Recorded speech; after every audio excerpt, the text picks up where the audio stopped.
छत्तीसगढ़ देख रहे हैं आप। मैं हूं आपके साथ प्रशांत कटारे और बुलेटिन की शुरुआत अहम खबर के साथ। अहम खबर रायपुर से।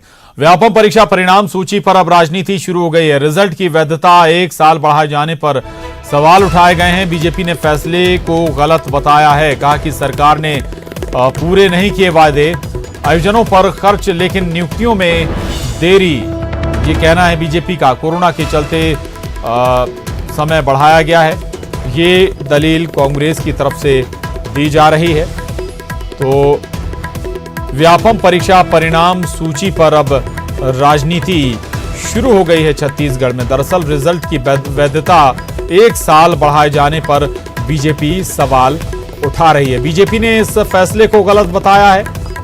बीजेपी का कहना है कि सरकार ने वादे पूरे नहीं किए, आयोजनों पर खर्च कर रही है सरकार, लेकिन नियुक्तियों में देरी की जा रही है। ये सरकार कहीं न कहीं लोगों को प्रत्यक्ष अप्रत्यक्ष धोखे में रखना चाहती है। वो जो घोषणाएं करती है उस पर अमल नहीं होता। वो जो योजनाएं लागू करना चाहते हैं उसके लिए तो पैसे का व्यवस्था कर लेते हैं। लोगों को रोजगार देना, नौकरी देना, उसके लिए पैसों की व्यवस्था नहीं होने की बात करना, ये कहीं न कहीं गलत है। भारतीय जनता पार्टी को यदि इतनी चिंता है तो पिछले 15 साल में इस प्रदेश में 45,000 से अधिक शिक्षकों के पद खाली थे, क्यों नहीं भरा?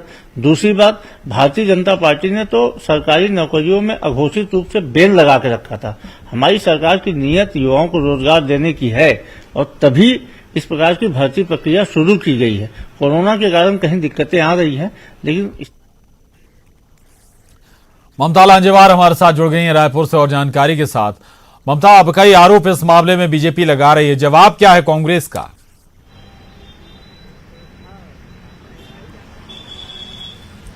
देखिए, भारतीय जनता पार्टी का कहना है कि तमाम तरह के आयोजन किए जा रहे हैं, तमाम तरह के खर्च सरकार कर रही है, नई योजनाएं ला रही है, तो फिर ऐसे में जो अभ्यर्थी हैं जिन्होंने परीक्षा दी थी उनकी नियुक्ति को लेकर पैसा कैसे कम पड़ रहा है, उस पर कांग्रेस का कहना है कि कोरोना का समय है और कोरोना के चलते ऐसी परिस्थितियां बनी हुई हैं और यही वजह है कि इसके चलते सरकार ने ये निर्णय लिया है। उनका कहना है कि भारतीय जनता पार्टी को कोई नैतिक अधिकार नहीं है कि इस संबंध में वो कोई भी सवाल करे। उनका कहना है कि ये जो 14,580 पद है वो बीजेपी के समय भी खाली पड़े हुए थे, लेकिन कांग्रेस की सरकार आने के बाद कम से कम परीक्षा तो ली गई और परीक्षा के बाद नियुक्ति की प्रक्रिया भी की जाती। लेकिन अब चूंकि कोरोना का समय आ गया है, राज्य की आर्थिक स्थिति कमजोर हो गई है और यही वजह है कि इसको थोड़ा समय बढ़ाया गया है। कांग्रेस का कहना है कि हम ये नहीं कहते कि हम भर्ती नहीं, जो नियुक्ति है वो नहीं देंगे, बल्कि हम थोड़ा समय ले रहे हैं और अगर अभी इतनी जल्दी नियुक्ति कर भी देते हैं तो तनख्वाह कहां से देंगे। तो जाहिर तौर पर इस पूरे मसले को लेकर अब सियासत गर्मा गई है।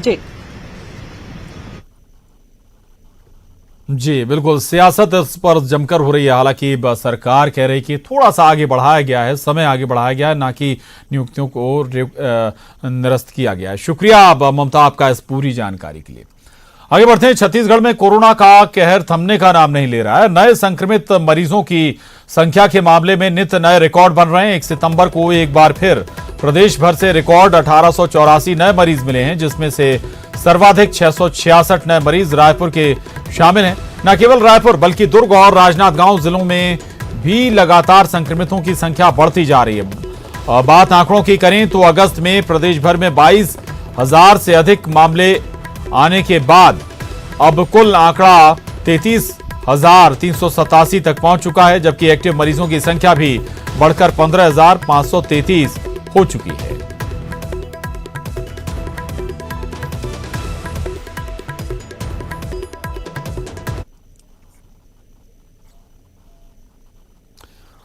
और इस वक्त आपको बता दें, मध्य प्रदेश के मुख्यमंत्री शिवराज सिंह चौहान संबोधित कर रहे हैं। जनता के काम मैंने रुकने नहीं दिए और आप सबके आशीर्वाद से मैं ठीक हो गया और दिनों रात काम कर रहा हूं। कोरोना या तो फसल खराब हुई, कई जगह सोयाबीन की धुआं निकल पड़ा मैं, और उसके बाद ये बाढ़ आ गई विनाशकारी। अब 29 तारीख को मैं शायद खातेगांव में था और 30 को मैंने कार्यक्रम बनाया था रहती के इलाके का, नसलागंज का, जहां सोयाबीन खराब हुआ था। शाम से फोन आने लगे, पानी तेजी से बढ़ रहा है, जबलपुर संभाग में भारी बारिश। नरसिंहपुर, जबलपुर, मंडला, डिंडौरी, बरगी फुल हो गया, ओवरफ्लो हो रहा था। इधर से खबर आई कि बारना भर गया था, उधर से खबर आई कि तबा ओवरफ्लो हो रहा है, उल्ला जा रहा है। मैंने पहले कोशिश की कि एक के बाद एक बांध खोलो, क्योंकि वो आसमान से भी पानी बरस रहा और बांधों का पानी भी। लेकिन एक स्थिति आ गई कि अगर बांधों के सब गेट नहीं खोले तो बांध टूट सकता है, और टूटे तो फिर महाविनाश हो जाएगा, कोई बचेगा ही नहीं यहां से लेके बांध तक। हमने रात में युद्ध स्तर पर व्यवस्थाएं करना शुरू की। मैं 30 तारीख के सवेरे से लेके और 31 तारीख के सवेरे तक 1 मिनट मैंने मैया गवाए पलक नहीं झपकी, ऐसे ही रात भर बैठा रहा। रात में से भी अनेक लोगों से बात होती रही।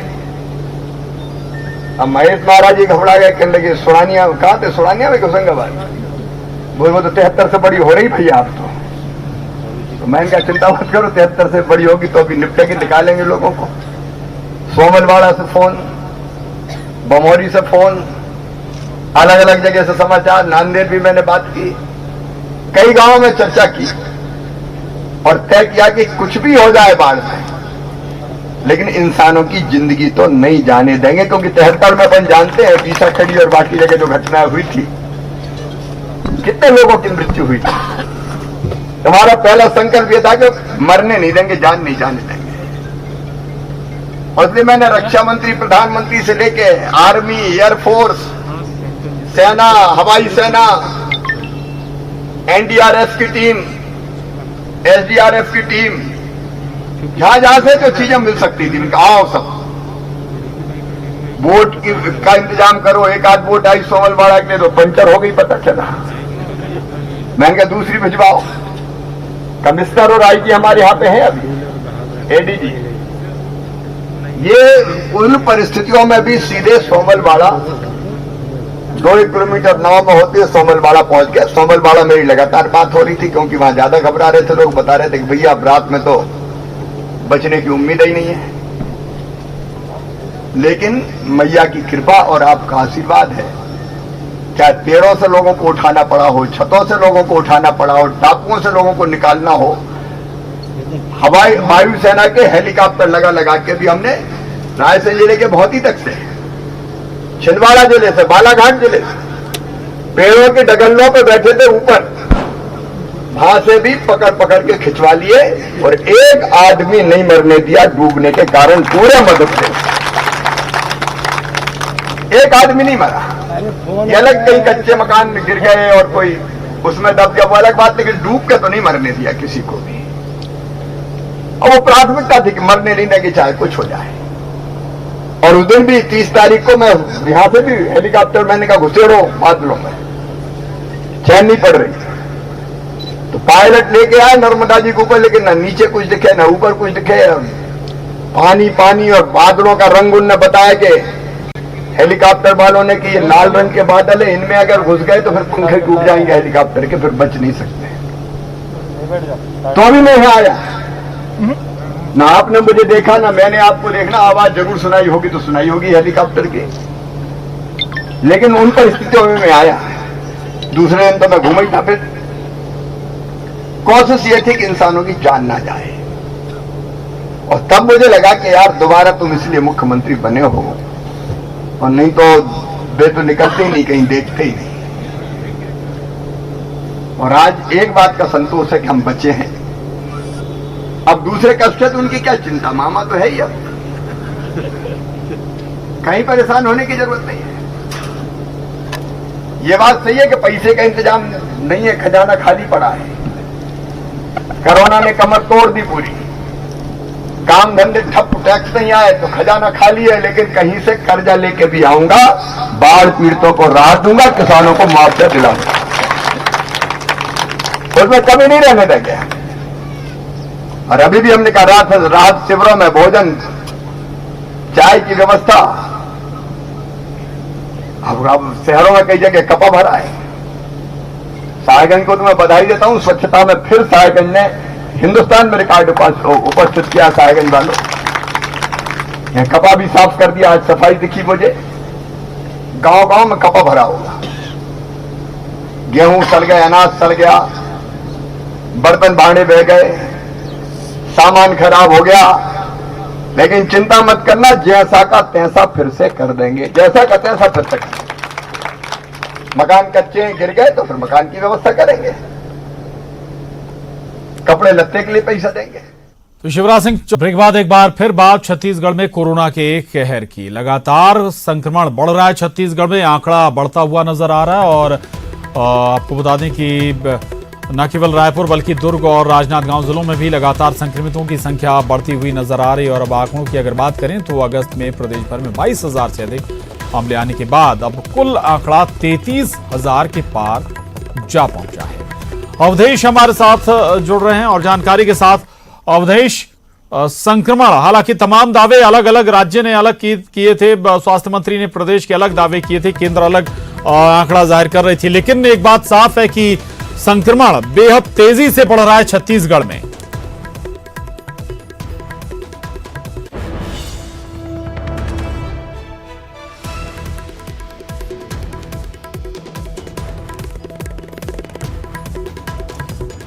चलिए अवधेश के पास हम दोबारा रुक करेंगे, लेकिन एक बार फिर आपको बता दें, दरअसल छत्तीसगढ़ में जो आंकड़ा है संक्रमण का वो 33,000 से ऊपर जा पहुंचा है। 33,857 तक संक्रमित छत्तीसगढ़ में हो चुके हैं, जबकि एक्टिव मरीजों की संख्या की अगर हम जिक्र करें तो 15,533 संक्रमित मरीज इस वक्त कोरोना के छत्तीसगढ़ में मौजूद हैं। और अगर संक्रमण से मौत का जिक्र करें तो ये आंकड़ा भी कम नहीं है। अवधेश हमारे साथ जुड़ गए हैं जानकारी के साथ। अवधेश, बेहद ज्यादा और तेज रफ्तार से छत्तीसगढ़ में संक्रमण बढ़ रहा है कोरोना का। अवधेश,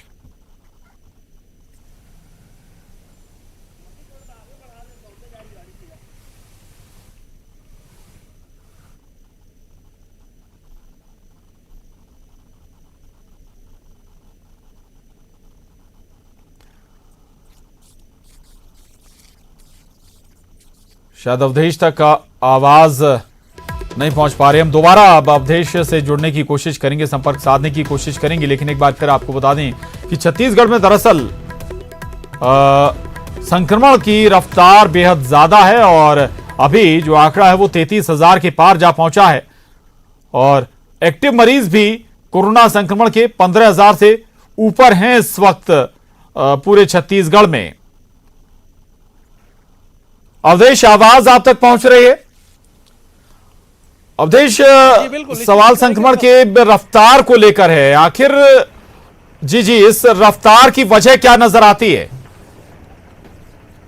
बिल्कुल, देखिए, रफ्तार की सीधे वजह लापरवाही, चाहे वो जनप्रतिनिधियों के माध्यम से हो या जिम्मेदारों के माध्यम से हो या फिर आम जनता के माध्यम से हो। जिस तरह से देश लॉकडाउन 4 की तरफ बढ़ चुका है, बाजारों में भीड़ उमड़ने लगी है, ट्रैफिक जाम लगने लगा है, बताने के लिए काफी है कि आंकड़े चाहे कितने भी डरावने हो जाए, आंकड़े चाहे कितने भी हो जाए, रोज नए रिकॉर्ड छत्तीसगढ़ में बनते जा रहे हैं कि कल भी 1884 नए मामले छत्तीसगढ़ में सामने आए हैं, जबकि रायपुर और दुर्ग जैसे जिले लगातार हॉटस्पॉट बने हुए हैं कि रायपुर में भी 13,000 के पार संख्या हो चुकी है। पूरे छत्तीसगढ़ में 15,000 से ज्यादा एक्टिव मरीजें हैं, तो वहीं कुल मरीजों की संख्या 33,000 के पार कर चुकी है। बावजूद उसके जिस स्तर पे प्रयास धरातल पे होने चाहिए, चाहे वो जन भागीदारी के माध्यम से प्रयास हो, चाहे जनप्रतिनिधियों के माध्यम से प्रयास हो या फिर जिम्मेदारों के माध्यम से हो, वो प्रयास अभी भी धरातल पे उस स्तर पे नहीं पहुंच पा रहा है। इस वजह से लगातार छत्तीसगढ़ में कोरोना विस्फोट होते जा रहा है। स्थिति ये हो चुकी है प्रशांत के कॉन्टैक्ट ट्रेसिंग के मामले पे प्रशासन के सामने एक बड़ी चुनौती आन पड़ी है।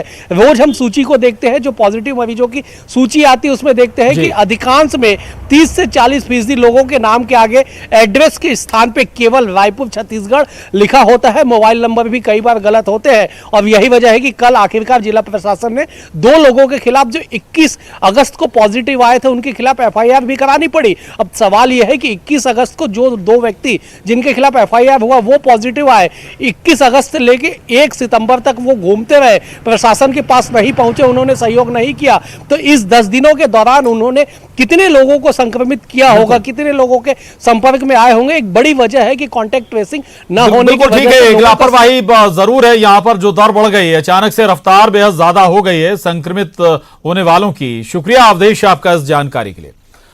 आगे बढ़ते हैं। रायपुर से इस वक्त की बड़ी खबर है। सीएम भूपेश बघेल का फर्जी वीडियो वायरल। शराब दुकान खोलने की अनुमति का वीडियो वायरल करने वाले के खिलाफ एफआईआर दर्ज की गई है। व्हाट्सएप ग्रुप में ये वीडियो वायरल किया गया था। खैरागढ़ के एक व्हाट्सएप ग्रुप में ये वीडियो वायरल हुआ था और इस मामले में अब एक्शन लिया गया है। सीएम भूपेश बघेल का फर्जी वीडियो वायरल किया गया था और दरअसल शराब दुकान खोलने की अनुमति का ये वीडियो था। इस पर अब एक्शन लिया गया है। एफआईआर भी दर्ज की गई है। व्हाट्सएप ग्रुप में ये वीडियो वायरल था। खबर रायपुर से। टीआई दिलबाग सिंह के गंभीर आरोप। जी सरगुजा टीआई दिलबाग सिंह का वीडियो वायरल हुआ है। वरिष्ठ पुलिस अधिकारी पर उन्होंने कई गंभीर आरोप लगाए हैं। दिलबाग सिंह कहते हैं कोरोना पॉजिटिव होने पर भी ड्यूटी का दबाव बनाया जा रहा है उन पर। अधिकारियों की जी हुजूरी नहीं करने पर उन्हें परेशान किया जा रहा है। अधिकारियों पर हतोत्साहित करने का आरोप भी दिलबाग सिंह लगा रहे हैं। टीआई दिलबाग सिंह ने डीजीपी से गुहार लगाई है। ऐसे मामलों को आखिर देखेगा कौन। हालांकि न्यूज़ 18 इस वायरल वीडियो की पुष्टि नहीं करता है।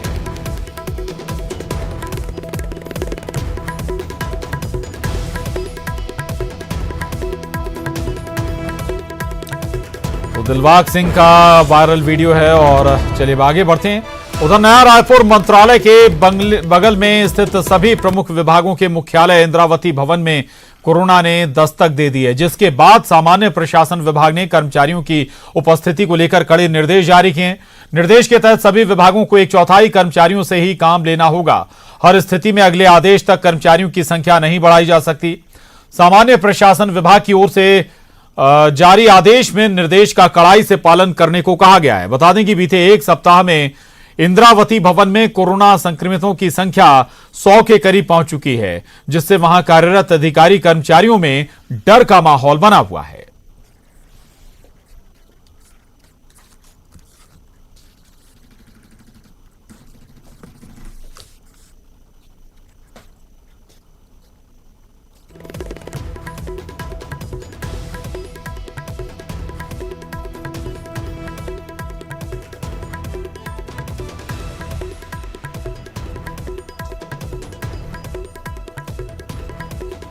तो आपको एक बार फिर बता दें, दरअसल इंद्रावती भवन में भी कोरोना संक्रमण पहुंच गया है।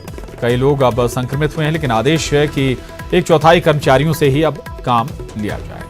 आगे बढ़ते हैं। कोरोना फैलाने पर राजधानी रायपुर के 2 लोगों पर प्रशासन की ओर से महामारी अधिनियम के तहत एफआईआर दर्ज कराई गई है। बता दें कि सुंदर नगर निवासी आशीष शर्मा और न्यू चंगोरा भाटा निवासी ओमकार दवांगन के खिलाफ मामला दर्ज कराया गया है। इन पर आरोप है कि 21 अगस्त को कोरोना संक्रमित होने के बाद से ही प्रशासन का सहयोग नहीं कर रहे थे।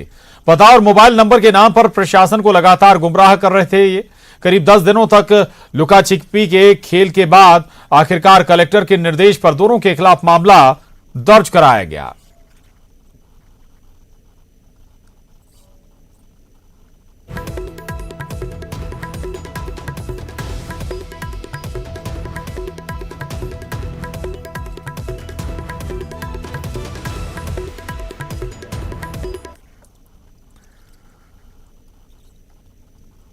खबर रायपुर से। नगर निगम मुख्यालय के 4 विभाग बंद कर दिए गए हैं। कोरोना की वजह से एक सप्ताह के लिए बंद किया गया है इन विभागों को। इन विभागों के 9 कर्मचारियों को कोरोना संक्रमण हो गया है। पीएम आवास योजना, पेंशन शाखा विभाग भी बंद कर दिया गया है। शहरी आजीविका मिशन और आधार सेंटर भी बंद कर दिए गए हैं।